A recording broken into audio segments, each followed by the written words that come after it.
Student, તો આજે આપણે ડિસ્કસ કરશું એ છે અવરોધકતા. અવરોધકતા જો કે આપણે આગળના વિડીયોમાં છે એ ભણી ગયા. એક સમીકરણ છે આપણે જોયું હતું, તમને યાદ હશે, R is equal to rho L upon A. જ્યાં રો શું છે? રો છે એ અવરોધકતા છે. તો સૌથી વધારે સુવાહક હોય, ધાતુનું વહન કરતું હોય, વિદ્યુતનું વહન કરતું હોય એ દ્રવ્ય એ છે ધાતુ, કે જેમાંથી સરળતાથી વિદ્યુતનું છે એ વહન થાય. તો એની અવરોધકતા છે એ ખૂબ ઓછી છે, જે છે 10⁻⁸ ઓહ્મ મીટરથી લઈને 10⁻⁶ ઓહ્મ મીટર સુધીની. બાળકો, પહેલી વાત તો આજે જે આપણે વાતો કરીએ છીએ, ડિસ્કસ કરીએ છીએ, માત્ર MCQ માટે જ આ ટોપિકો છે, બરાબર. એના પછીની જે દ્રવ્ય છે એ છે અર્ધધાતુ, જેને આપણે ઇંગ્લિશમાં સેમિકન્ડક્ટર કહીએ છીએ, અને નેક્સ્ટ જોવાના છીએ એ છે અધાતુ, એટલે કે અવાહક. અવાહક કોને કહેવાય?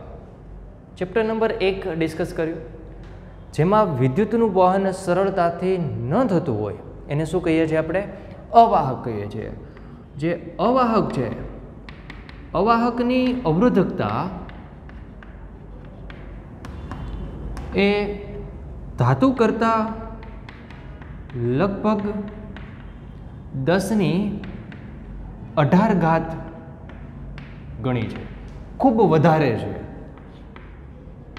એટલે કે તમે આમ જરાક વિસ્તાર જુઓ કયા ક્રમની હોય, અને 10⁸ વડે ગુણો તો 10⁻10 ઓહ્મ મીટરથી લઈને 10⁻12 ઓહ્મ મીટર સુધીની મળે.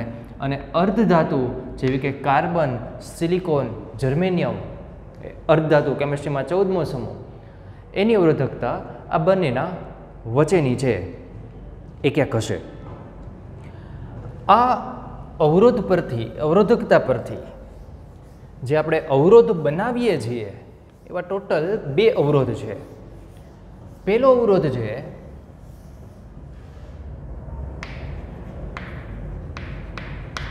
અવરોધના 2 પ્રકાર છે.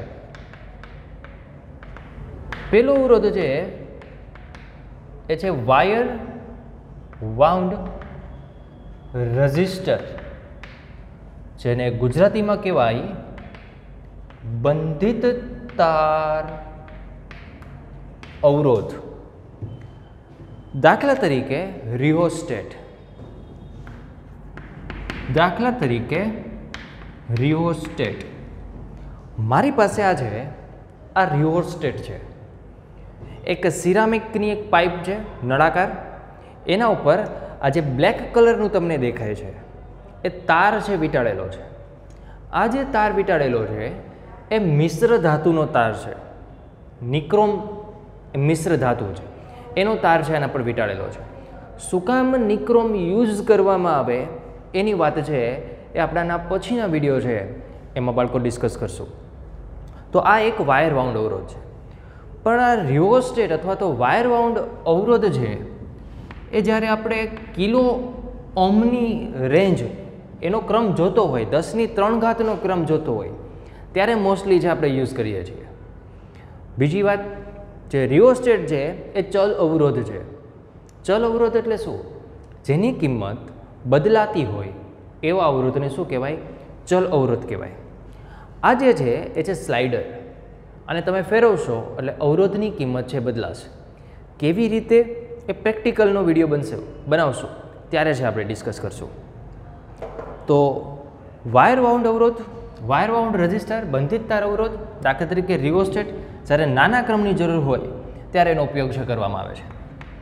સેકન્ડ છે એ છે કાર્બન અવરોધ. નામ પરથી જે છે આપણે ખબર પડે કે એમાં જે મટીરિયલ યુઝ કરવામાં આવે એ કાર્બન છે યુઝ કરવામાં આવે. હવે કાર્બનનું એક સ્વરૂપ જે વિદ્યુતનું વહન કરે એ છે ગ્રેફાઇટ.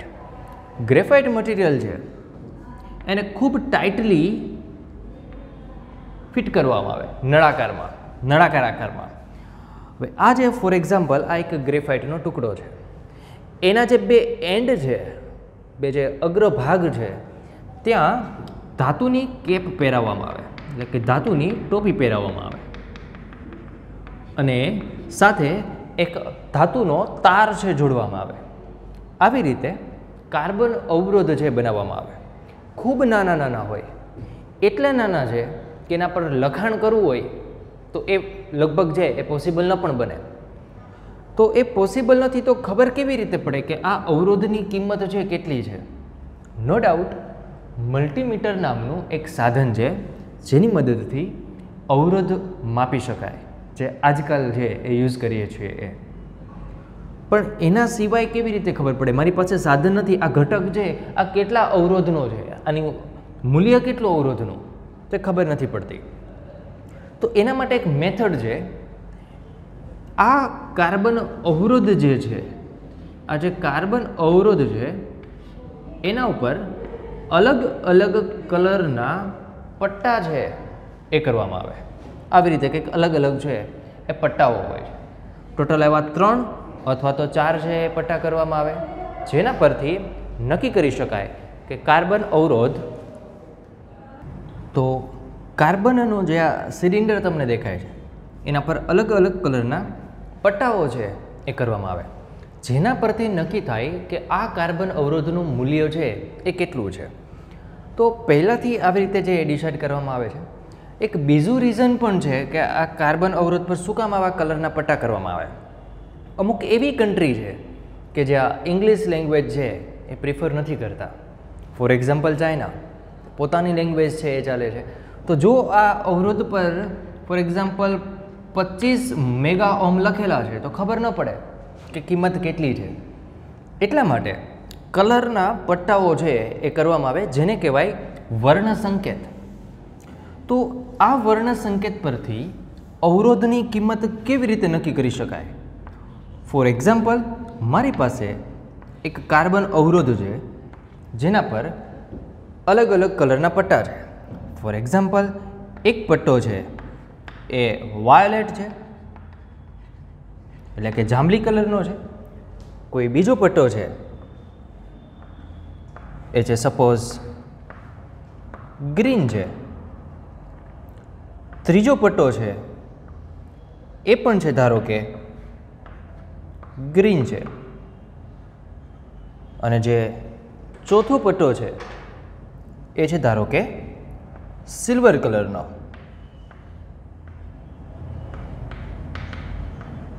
તો આના પરથી અવરોધની કિંમત કેવી રીતે નક્કી થાય એ આપણે જોઈએ. કલર, પ્રથમ અંક, દ્વિતીય અંક અને ગુણક. Black, brown, red, orange, yellow, green, blue, violet, grey, white, gold, silver અને નો કલર, કલર વિહીન. પછી આપણે આને યાદ પણ રાખવાના છે. લાસ્ટમાં જોઈએ કેવી રીતે યાદ રાખવા. નંબર આપી દેવાનો 0, 1, 2, 3, 4, 5, 6, 7, 8, 9 સુધી. સેમ એવી જ રીતે પાછા આપણે નંબર આપી દઈશું 0 થી લઈને 9 સુધી. ગુણક એટલે કેટલી સંખ્યા વડે ગુણવું. એક ગુણક છે એ છે 10ની 0 ઘાત, 10ની 1 ઘાત, 2 ઘાત, ત્યાંથી લઈને 10ની 9 ઘાત સુધી.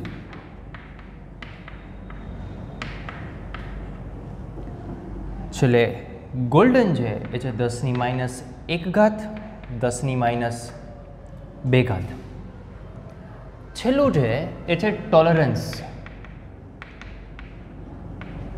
ટોલરન્સને કહેવાય વિચલન. જોઈએ આપણે ગણતરી કરશું. ગોલ્ડન કલર છે એનું ટોલરન્સ છે એ છે ±5%, સિલ્વરનું 10% અને નો કલરનું 20%. આપણો જે પ્રથમ કલર છે એ છે વાયોલેટ. તો અહીંયા છે એ જોવાનું, પ્રથમ અંક વાયોલેટ. વાયોલેટ માટે નંબર કેટલો છે? 7. તો આપણા અવરોધની કિંમતનો પહેલો અંક છે એ છે 7. બાળકો બીજો પટ્ટો જુઓ તો કેવા કલરનો છે? ગ્રીન. તો ગ્રીન માટેનો કલર કયો, નંબર કયો છે? દ્વિતીય અંક 5. તો દ્વિતીય અંક લખશું આપણે 5. ત્રીજો પટ્ટો પણ કેવો છે? ગ્રીન. ત્રીજો પટ્ટો શું દેખાડે છે? ગુણક. તો ગ્રીન માટેનો ગુણક કેટલો છે? 10⁵. તો આપણો ગુણક છે એ છે 10⁵. આપણો લાસ્ટ પટ્ટો છે એ કેવા કલરનો છે? સિલ્વર. તો સિલ્વર માટે ટોલરન્સ વિચલન કેટલું છે? 10%. આટલા ઓમ કે જેમાં 10%નું વિચલન છે એ આવી શકે. બરાબર. તો આવી રીતે અવરોધની કિંમત છે એ નક્કી થાય. હવે આ 10% વિચલન એટલે શું એના પર જરાક ધ્યાન કરીએ. 10% વિચલન એટલે 75 × 10⁵ ના 10%. આના 10% કેવી રીતે લખો? 10/100. 0 આપણે કટ કરશું તો તમને શું મળશે? વિચલન કેટલું થઈ શકે? 75 × 10 અથવા તો 7.5 × 10⁵. આટલું વિચલન હોય. વિચલન એટલે અવરોધની કિંમતનો વિસ્તાર કેટલો, ક્યાંથી ક્યાં સુધીની હોય. એવું જરૂરી નથી કે આટલા આ પટ્ટા આપેલા છે તો અવરોધની આટલી જ કિંમત હોય. એમાં વધઘટ છે હોઈ શકે. તો એ અવરોધની કિંમત કેટલી હોય એ ગણતરી કરીએ આપણે. પ્લસ ઓર માઇનસનો મિનિંગ શું થાય? એક વખત ઉમેરવું, એક વખત બાદ કરવું. એટલે કે આપણો જે અવરોધ છે એ છે 75 × 10⁵. એમાં એક વખત આપણે 7.5 × 10⁵ બાદ કરશું. ત્યાંથી લઈને આપણા અવરોધમાં જે વિચલન છે એને આપણે ઉમેરશું. તો આપણે જે અવરોધની કિંમત છે એ કેટલી મળશે? 67.5 × 10⁵ ઓહમથી 82.5 × 10⁵ ઓહમ. તો જો તમને MCQમાં આવો ઓપ્શન આપ્યો હોય તો પણ ઠીક છે. આનું મેથેમેટિકલી મિનિંગ છે કે આવો થાય કે આપણો અવરોધની કિંમત આની વચ્ચે છે એ કશે. ઓકે, આવું જ છે. તમને એક હું બીજું ઉદાહરણ આપું. ઉદાહરણ છે એને નોટબુકમાં છે, નોટ કરી લો. ફોર એક્ઝામ્પલ, એક કલર છે તમને આપું છું, એ છે કેસરી, સફેદ, લીલો. 3 જ પટ્ટા છે. 3 પટ્ટા છે એટલે ચોથો પટ્ટો નથી, ખાસ ધ્યાન રાખજો. તો પહેલો પટ્ટો શું દેખાડે છે તમને? કેસરી. ઓરેન્જ. ઓરેન્જ માટેનો પ્રથમ અંક કેટલો છે? તો એ છે 3. બીજો પટ્ટો કયો છે? સફેદ, વ્હાઇટ. બીજો પટ્ટો શું દેખાડે છે? દ્વિતીય અંક. તો વ્હાઇટ માટેનો દ્વિતીય અંક કેટલો છે? 9. ત્રીજો પટ્ટો શું દેખાડે છે? ગુણક. ગુણક કયો છે? ગ્રીન. અને ગુણકની કિંમત કેટલી છે? 10⁵. ચોથો પટ્ટો તો કે નથી. નથી મીન્સ શું? નો કલર. કઈ જ પટ્ટો નથી. તો નો કલર માટેનું વિચલન કેટલું છે? 20%નું વિચલન છે. તો આ અવરોધની કિંમત છે એ કંઈક આટલી થઈ. પરંતુ આનો વિસ્તાર શોધો એવું પૂછે તો ક્યાંથી ક્યાં સુધી અવરોધ છે એ હોઈ શકે. તો આપણે શું કરશું? 39 × 10⁵ ના શું શોધી લેશો તમે? 20%. એટલે કે 3.9 × 2 × 10⁵. એટલે કે 7.8 ગુણ્યા 10⁵ ઓહ્મ આટલો વધારો અને ઘટાડો હોઈ શકે. આ વિચલનની કિંમત થઈ, આ કિંમત વિચલનની થઈ. એટલે આપણા અવરોધનો વિસ્તાર કેટલો મળે? 39 ગુણ્યા 10⁵ માંથી એક વખત 7.8ને બાદ કરવાના અને એક વખત 7.8 એટલે કે વિચલનની કિંમત એમાં શું કરવાની? ઉમેરવાની. સરવાળો કરી લેવો. તો આ આપણા અવરોધની કિંમત છે એ આની અંદરના ભાગમાં મળશે. તો હવે આને યાદ કેવી રીતે રાખવું? આજના આ વિડીયોની બધી જ વાતો MCQ માટે છે ખાસ કરીને. ઓકે, તો હવે આને યાદ કેવી રીતે રાખવું? યાદ રાખવું છે એ ખૂબ ઇઝી છે. જે તમને વર્ણપટ આપેલો છે એ દરેક કલરનો પહેલો અક્ષર જુઓ. દરેક કલરનો પહેલો અક્ષર છે તમારે ખાલી એને યાદ રાખવાનો છે. BB ROY GB VGW અને છેલ્લે છે એ છે ગોલ્ડ અને સિલ્વર. હવે આના માટે એક સેન્ટેન્સ છે એ બાળકો યાદ રાખો. BB રોય બધા આવી ગયા, goes બોમ્બે via ગેટવે. જો સેન્ટેન્સ યાદ રહી જાય તો આ કલરનો સિક્વન્સ છે એ યાદ રહી જાય. એકવાર પાછું અને લખી રાખો નોટબુકમાં. BB Roy goes Bombay via gateway. જો તો કમ્પેર કરો તો G means goes, B means Bombay, V means via gateway. આટલું યાદ રહી જાય પછી ખાસ ધ્યાન રાખવું, જે પહેલાં બી આવે છે બ્રાઉન છે ને પછી બી આવે છે શું છે? બ્લુ છે. આમાં ઘણી વખત સ્ટુડન્ટ છે મિસ્ટેક કરી જાય છે. ઓકે, એના પછી જે પહેલાં જી આવે છે એ ગ્રીન છે ને પછી જી આવે એ શું છે? ગ્રે છે. આમાં ખાસ ધ્યાન રાખજો. અને પછી છેલ્લે સોના ચાંદી, ગોલ્ડ અને સિલ્વર. અને લાસ્ટ વન છે એ છે નો કલર. કાળાથી ચાલુ થાય છે અને સફેદે પૂરું થાય છે. બ્લેકથી લઈને વ્હાઇટ સુધી ટોટલ 0 થી 9 ટોટલ 10 કલર છે. ખાસ ધ્યાન રાખવું. તો ટેબલ છે બરાબર છે યાદ રાખવું. ટોલરન્સ છેલ્લા 3માં જ છે આપણી ટેક્સ્ટબુક પ્રમાણે. ડબલ કરતા જવાના. 5 ડબલ 10 ડબલ 20. ઓકે, તો આ હતું કાર્બન અવરોધ માટે વર્ણ સંકેત. તો આ વિડીયોમાં માત્ર આટલું જ. જોતા રહો eScience Plus. Thank you.